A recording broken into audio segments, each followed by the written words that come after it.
ना हो ना दसरा कब जाए के मन भाई तो मेरा से सलाह लेवे लगली है हां वो ठंडा खाना ले लिया हां तो ठीक है तो कह रही हो तो हमें खुद चल रही है बक्सा उठा के तो ठीक है तो कहलो बक्सा उठा के दसरा आता से बुलाए हाय हो गया सला बैठो सला हो गया हम सला काहे में दे दे काहे सला देती तू कल है कब ना करबला हो आज जोतरे कर देला अरे तारा लेखा चपाट सवाल तो खोजला पे ना मिली भाई दसरा अब गौना करावे वाला विदेश ना जाला का जाला तनी रहत सह के न जाला आ तू तो एक बार पौधा पर लाते धर ए दसरा ना मनवा ना मान जा जा ए दसरा सुनो ए दसरा हो चला ठीक है कि भेंट हो पहले चाबी जाने पर चाबी कहां के हो और देखो तीसरा अंगने में कोनिया घर बाड़ू ओकरे में बड़ा का छुके अलमारी जवनसनपुर मेला में किनाइल रहे हम तो गेल रहनी ओकरे में कपड़ा लत्ता गहना गुड़िया सब रखल बा आराम जी कथी के कमी देले बड़ी का बड़ले बा का गाय हो अभी गाय के खियाल खातिर चोकर भूसी सब रखल बा पेटे खूब के हिया चिता मत जवन ससुराली गाय न मिलल रहे ए दूसरा गाय है कि बैल हो अरे गाय है महाराज गाय ये दूसरा के बात सलाम आवे ले हमार घर तनी मेरे बाद नियरे नियरे कभी हाल चाल हाल चाल के कर गैया के भौजी के अरे भौजी के भौजी के हां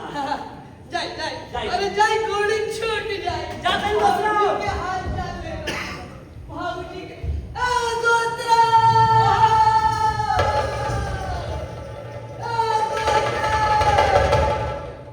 हाथ निकाली हाय निकाली जुग जमाना खराब बा हो हम तारा घरे आई आ जाई तो लोग का ओ लोग हाय लो पकड़ा हाथ निकाला जब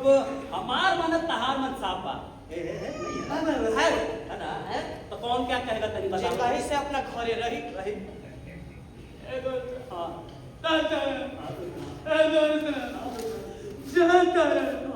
हमरा नहीं पर वीडियो ले आइया ठीक बा मर पी के ठीक बा जाता नहीं ठीक से जाइया ठीक बा दूसरा ए दोस्ता गई ए रो वहां के देखनी हां के करा के भाई रवा अपन दोस्त के हाँ देखनी हो कहां देखनी है बताए ना कहाँ देखनी हो कहाँ देखनी हो बताए ना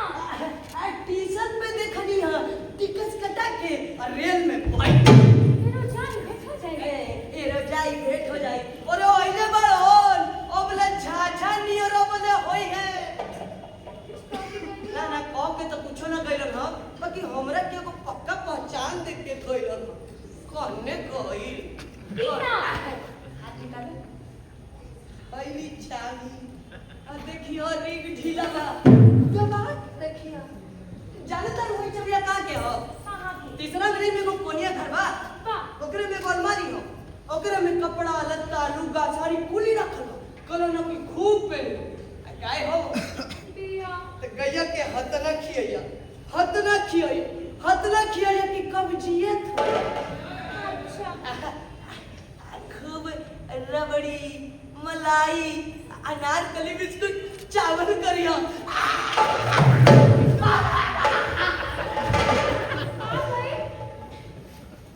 हमरा से मजाक करे तनी ए प्रेमिया आओ ये प्रेमिया वाला जनाने के मामला में सलाह मंगला पे तुरते दे ए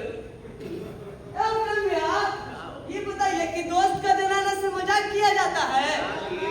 अरे हम तो हंसी नु कही है